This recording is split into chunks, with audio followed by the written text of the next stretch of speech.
Rejalashhtirilayotgan amaliyotimiz 38 yoshlik Qozog'istondan kelgan bemorimizda perkutdan nefrolitotripsiya amaliyoti bo'ladi.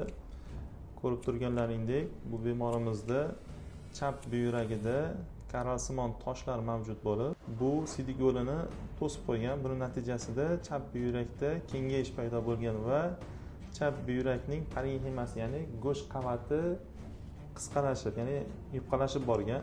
Agar bu jarayon uzoq muddat davom etadigan bo'lsa va bu bemorimizga xirurgik yordam bermaydigan bo'lsak, bu bemorimiz bu chap buyrak ishlamaydigan holatga kelib qolib, buni olib tashlash zarurati paydo bo'lib qolishligi mumkin. Hozirda bu bemorimizni buyuragini saqlab qolish maqsadida bu toshlarni olib tashlaymiz va siydik yo'liga stent qo'yamiz hamda buyuragiga nefroskopni qoldirib amaliyotimizni yakunlash rejasida turibmiz.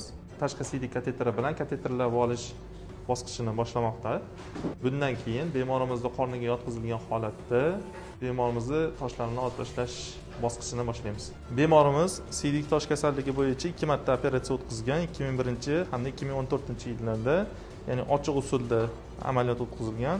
Ochiq usuldagi amaliyotni ko'rganlaringdek, amaliyotdan keyingi jarohat qanchalik katta hamda qo'polligini, hozir biz o'tkazayotgan amaliyotimiz kichik teshik orqali kirib borib toshlarni olib tashlash amaliyoti bo'ladi. UZI hamda rentgen yordamida chap siydik nayini kosachasini funksion mina bilan teshib, o'sha yerga o'tkazgich o'tkazib, o'tkazgich orqali bujlab, buyrakning ichiga kirib, toshlardan xalos qilish bosqichiga o'tamiz.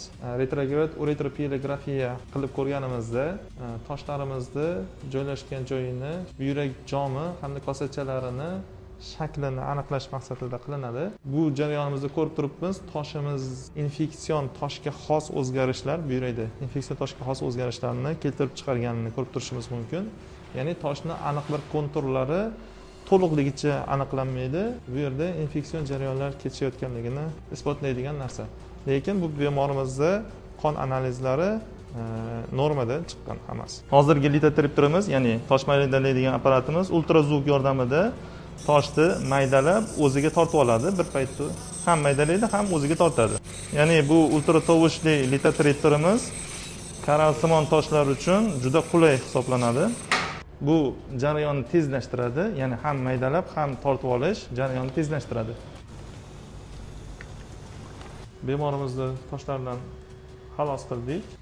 Olingan tosh, buyrakda ichidan olingan tosh mahsulotlari, ya'ni toshlar hamda bezuarson, ya'ni infeksiyaga xos bo'lgan to'qimalar kelib chiqdi.